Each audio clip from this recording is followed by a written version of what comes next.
Clubhouse, another social app. Do we really need another social app? And I've been on it, I've been off it, I don't know what to do with it, but my next guest knows more about this than I do, and you're going to want to hear this. Welcome to another episode of the Wedding Business Solutions Podcast. I'm your host, Alan Berg, speaker, author, sales trainer, website reviewer, here to help you in your wedding and event business sell more, profit more, and have more fun doing it. Enjoy this episode. Welcome to another dialogue episode of the Wedding Business Solutions Podcast. I am so glad to have a friend on, Brandee Gaar. Brandee, how you doing? Oh my gosh, Alan, I am great, and I cannot wait to talk about this topic. This is going to be fun today. So, Clubhouse, for those people that don't know, give them the elevator pitch. Yeah. So Clubhouse is basically like live podcasting. So it's an audio only app, which is great because you don't have to do your hair, makeup. You just come on like you are in your jammies or however you are. And it's really, really great if you love podcasting. I don't know if you've ever been listening to a podcast and you think, oh, I wish I could ask a question just to clarify what they were talking about. Well, on Clubhouse, you can raise your hand, you can come up on stage, you can interact with the host or with other people in the room. And it's just a really interactive platform that's audio only. So I think that there's a lot of barriers that are broken down. Now, it was originally only on iPhone. Is it still? It's not. So it's open to everybody, and it's actually not even invite only anymore. So anyone can get on as of the time of this recording. Okay. So for those of you that don't know, when it first started, it was iPhone only. You had to be invited on. They kind of worked the bugs out and all that kind of stuff. You can schedule these rooms, clubs, rooms. Well, there's clubs and there's rooms, right? There's both. So yeah. So for instance, I have a club, right? Alan was part of it. We have recently just restructured that, but it was called the Morning Show for Wedding Pros, and it's a club. So your club is kind of like your podcast title, right? So that's what your club is. And then your rooms are kind of like the episodes within those podcasts. So if you're listening to this, you likely understand how podcasts work. That's why I'm kind of trying to make it work with that. So your rooms are each of those episodes almost. Now, the downside and what makes it most different is that they're not recorded. And it's actually very much against the policy of Clubhouse unless you do all these special things to record your rooms. And so it's meant to be live. So the downside is that it's not recorded and you can't really use it for future. So. Right. And that was the thing that kept me off it in the beginning. Yep. The thing I liked about podcasting, the idea of it, and I started my podcast right about the time you asked me to come on the morning show for Wedding Pros and do rooms. Yeah. The thing I like about the podcast is I can record whenever. We're recording now. It happens to be on a Monday. Yep. And this is going to come out at some point. It'll actually come out on a Monday because that's when I release my dialogues. But we don't know which Monday. It might not, it's not. So the issue I had with Clubhouse in the beginning was invitation only, so your audience might be smaller. With podcasting, I used to go on other people's podcasts only. I didn't have my own podcast until this year. And I did that to get in front of their audience. And people invited me to come on Clubhouse, and I'm like, okay, what is this? Let me come on and let me see. But they had an audience. So when I was on the morning show Wedding Pros with you, you had an audience. And I've been on other wedding-related ones there, and they have an audience. Yep. And the one thing I like about it is, unlike with a podcast, you can see who's listening. They're there because they're in the room. That is true. So when I give a live presentation, it's not recorded necessarily. There are people in the room. I can see their faces. Here I can see their little tiny pictures, right? So I can see their faces there. And you could, I guess, theoretically in a live presentation, I could invite somebody, hey, come up here, or raise your hand if you have a question. Right. So it's similar to that. So what made you start the morning show for Wedding Pros? Yeah. And when did you do that? You know, it's so interesting how it kind of all started. So I kept hearing rumblings about Clubhouse last fall. So we're recording this in August of 2021. Yeah, summer. So I started hearing rumblings about it fall of 2020. And, my husband came home one day during Christmas break, probably a couple of days before Christmas. And he said, have you heard about this app Clubhouse? And simply because I knew I wanted my own name as my user handle, and people kept talking about how people's names were getting taken. I had gone on a couple weeks before and just grabbed my name, but I was too busy to deal with it. I was like, I don't have time for this chaos. Like, you know how you do. And so he came home and he said, I think this is going to be a big deal. Like, I think we need to figure it out. So he's also my business partner. So we sat down that night, grabbed a glass of wine, and we kind of just started playing around with the app and understanding what people were doing and listening to rooms. And the next day I said, you know what? I'm going to host a room. Like, I don't even know what I'm doing. I don't really know what I'm going to talk about. But I already did have a podcast, and I used to go live every single day on Facebook. Last year, for 7 months, I went live every single day on Facebook to our wedding community. And so, and it got tiresome because I always had to be hair and makeup ready. And it was just a lot in my day, right? So I said to my husband, I think this could be a thing for us where I can still go live, but it's not as exhausting. You know, I can just kind of come on as I am.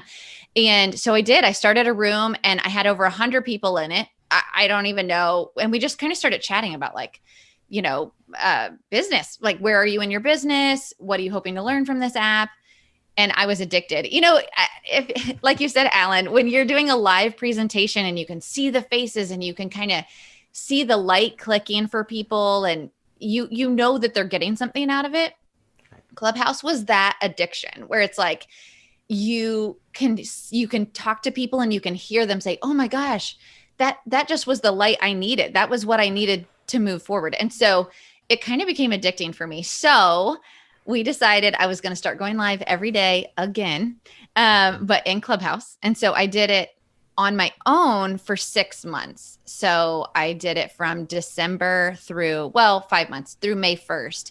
I did it 5 days a week, every single day for an hour at 10 a.m. Wow. Eastern. And I would bring different educational professionals like you on. And gosh, we had so many people that would come on and we would just throw a topic on the table and let people interact. And, you know, especially in the beginning, gosh, we had 300-400 people in some of the rooms. Like, it was crazy, but Clubhouse was smart. I mean, they tried to launch this a couple of years ago. They relaunched it when everyone needed connection.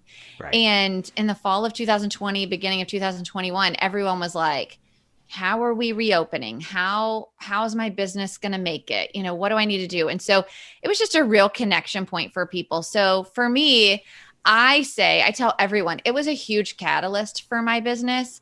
I met other educators I never would have met before. I have close friendships with other educators that we kind of found each other through Clubhouse.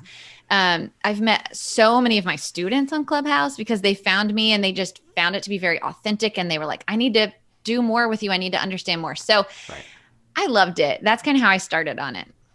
And you're still doing your podcast? Always. Yes. I'm a podcast junkie. So I love my podcast. Yes. How often does your podcast come out? It comes out every single week on Tuesdays, once a week. The name of it is?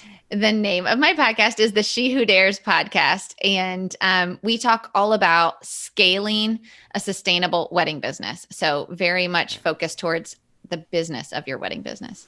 And one of the things I'm doing with my podcast is there are different series. Yes. Those of you on video, I have air quotes series. and one of them is on scaling businesses up and down. Yeah. So I'll talk about right-sizing businesses. I have another one on niching, huge. Another one on niching, and another one on the pivoting. People who pivoted into the business, out of the business, within the business, whatever. Okay, so let's get back to Clubhouse here. Okay. I got onto Clubhouse. I was on your room. I was in other rooms, and again, I saw lots and lots of people, and then I would get notifications of people that I was following that were starting rooms. Yeah. And I'm getting notifications, and I noticed there were some people that were just all day. Oh, all day. Yes. Morning they're on one, evening they're on one, 11 o'clock at night they're getting on one. And I remember messaging someone wishing them a happy birthday, and I said to her, you know, hey, I see you're all over that. Like, do you have time to do other stuff? Right. And this is the thing that prompted me to want to bring you on now, because when we were kind of sequestered, you had time to do this. Mm-hmm. I've noticed the number of people in rooms has gone down. Have you noticed that? Correct. Yes, absolutely. 100%. Yeah. Because weddings started up again. Wedding Yep. season kicked in again. And, certain parts of the country, like you're in Florida, I'm in New Jersey, so we're in two different worlds.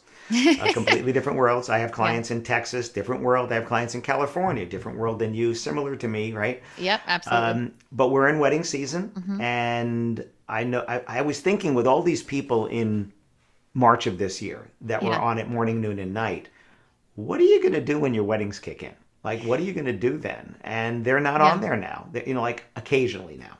Right. Yeah. And even, it's funny because I went all in. Like I did the morning show every single day. And I will say rarely was I on in the afternoon because I was like, I'm on here every single morning. Like I got to come up with a topic every morning. I can't be on in the afternoons unless I was on someone else's show, which was great. I love being a guest. So I definitely went all in when I had the time and when other people were there. But you and I've talked about this. I'm a big proponent of putting the most of your effort where the most of the return is. And so, with as many social media apps as we have, you have to understand which ones bring you a return and which ones don't. And for me, when I used Clubhouse all in, it was because it was returning all in back. Like it was, the number of people that I was able to impact and that I was able to connect with, I don't think I would have ever gotten from any other platform. It broke down so many barriers to even just educators I've always wanted to talk to. I've been invited to speak at Wedding MBA this year because of Clubhouse. Things that I've wanted to do for a really long time that never really kind of worked out, or you just couldn't break down that barrier. Then all of a sudden these doors were open because Clubhouse became this place where people could be really real. And I think a lot of that was because there wasn't the video aspect. So you could be so real, and but nobody it's not could anonymous. really judge you. It's not anonymous. No. But not being on video is different than somebody seeing your face and you seeing their face. Correct. And to be honest, a lot of times if I did have to get on in the evening, either as a guest or somebody would ask if I would come and just kind of interject here and there, I would usually be making dinner and I'd be muted until someone asked me a question, So I feel like you were able to still go on with life. You could be taking a walk or exercising if you were just listening. And so I think that there was a lot of value in that part of it. But I do think that it has waned quite a bit. And so now I think it's really important if you're going to use it. Let's say if you are not a speaker or an educator, maybe like Alan and I are talking about using it, that you really find value in the education that's there because there's some incredible education that's over there. I think it's important to maybe go into Clubhouse on Sunday night or a Monday morning and take a quick glance at the people you follow or that you really enjoy listening to and see when they have rooms scheduled. And then there's a button you can click on their room that says add to my calendar, and you can add that right to your calendar right there. It'll put the link in your calendar and make that a part of your week. But otherwise, I think your notifications should be off because it can be very, very distracting, right? Where you see a friend on, or you see a topic and you're like, oh, I should join that. And then all of a sudden your day is gone. So I think it has a lot of value. I definitely still think there's an incredible amount of value being given over there. I just think that it's, you're not going to get the biggest numbers anymore over there, but there's some incredible educators still doing rooms. And I think they will figure out how to keep it being a sustainable piece of business. And I wonder outside the wedding industry, they don't have that seasonality that we do. Correct. Yeah. They also were affected in different ways by the pandemic. So is their audience going to still be there because their audience was doing what they were doing anyway? So we're living in this microcosm of the wedding and event industry where now all of a sudden people, they got stuff to do. They're not sitting around trying to figure out what to do. And this was the thing with Clubhouse. When it first came out, my first thought, I did exactly like you did. Go grab at Allenberg because I don't want anybody to have it. Yep. I'm at Allenberg on everything except Facebook because I'm Allenberg #1. I wasn't quick enough there.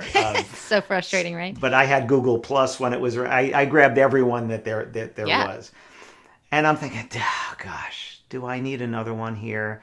And the big downside to me was the fact that it was live, the fact that it had to be done at that time. A podcast, I listen to podcasts. I can listen whenever I want. I did my podcasts. These are longer. These interviews are longer, but my regular ones are 10 minutes. And people tell me they love that nugget because if they have more time, they can do more than one. Yep. And if they don't have a lot of time, they can listen to the whole thing and they're done. I agree with you. And so again, I was coming on there, but now I'm thinking, when we get to the end of wedding season, will people turn their attention back to Clubhouse, or will their attention already be elsewhere like it might have been before? What do you think? You know, I think it's twofold. So Instagram and Pinterest, right? Those are going to be the biggest places that most wedding professionals are hanging out because that's where our clients are. Right. But what I feel like when I say that Clubhouse was almost this safe space where you could be real, one of the things I said a lot when people asked me about Clubhouse was, I hope our brides never make it over here. And I say that in a way that's like, it's almost like this secret room where we can all be real, and you can come over there and learn and talk and network about your business instead of having to constantly be like, what are my clients going to think about this? Because on Instagram, you should be considering that your clients are going to see what you post. So you shouldn't be posting things like, oh my gosh, I'm in the weeds, I don't know how I'm going to survive. You shouldn't be posting that because your clients, that's not warm and fuzzy.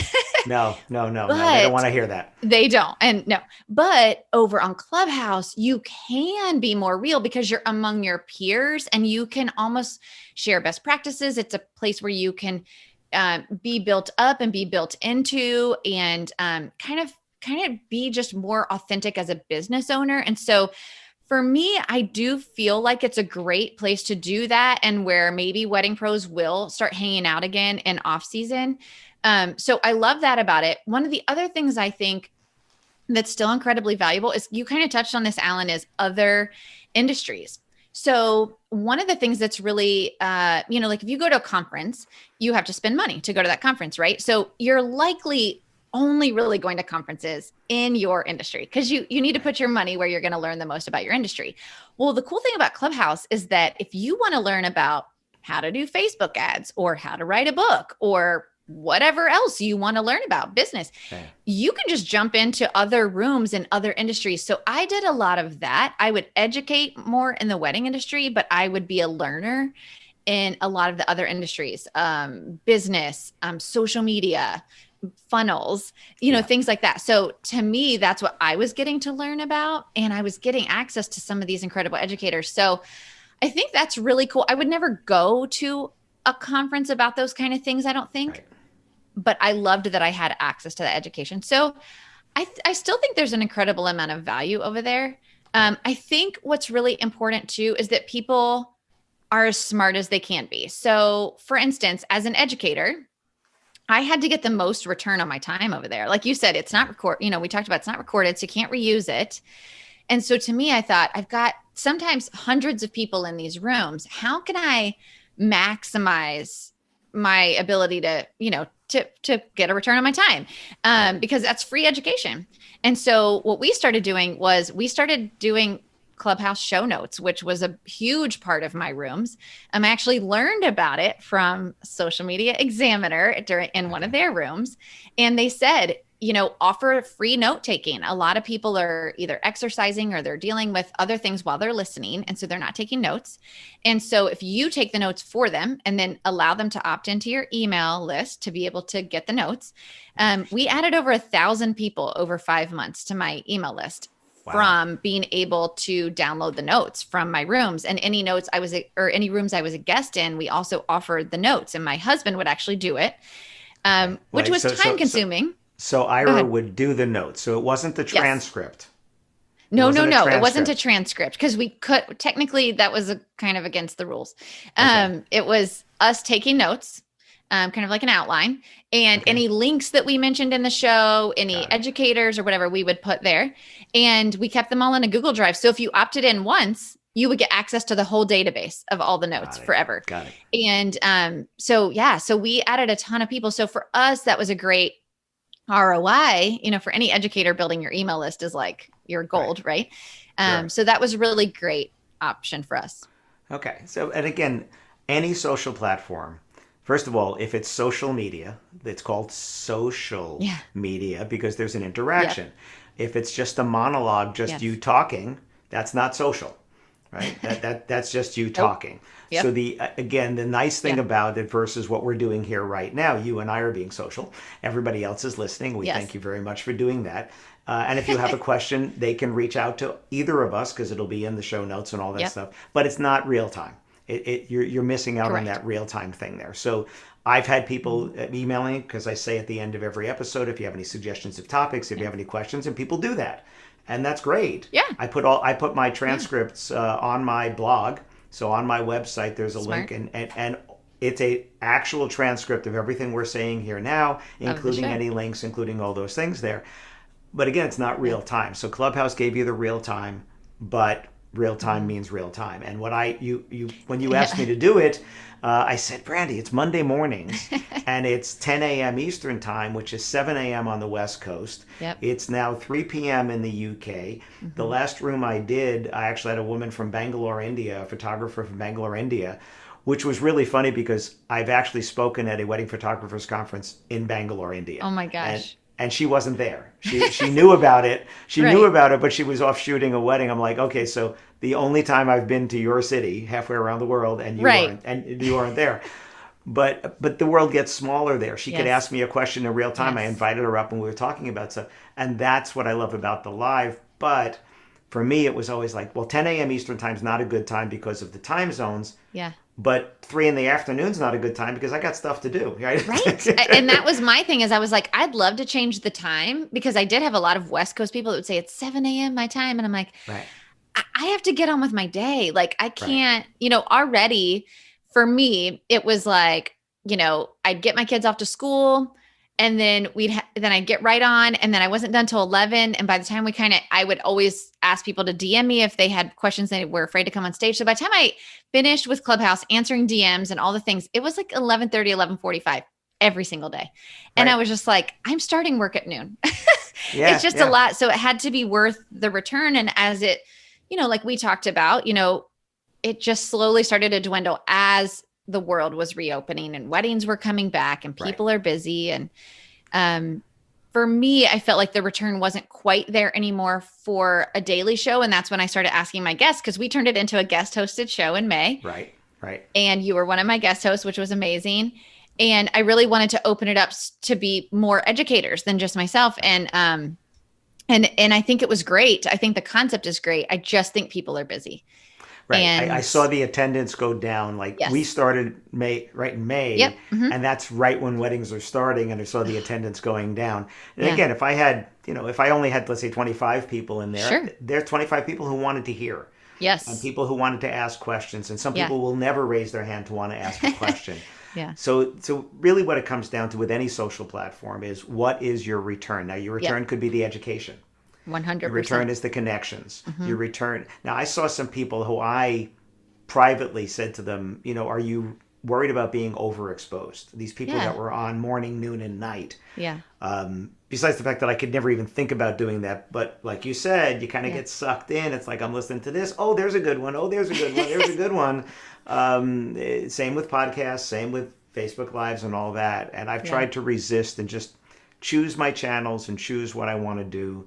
The podcast for me has been great because we can do this when we're doing it now, and people can listen whenever they want to listen to that. Yes. So we don't get too much off topic. Let's wrap this up here. So Clubhouse took its rise in the wedding industry, has taken its dip in the wedding industry.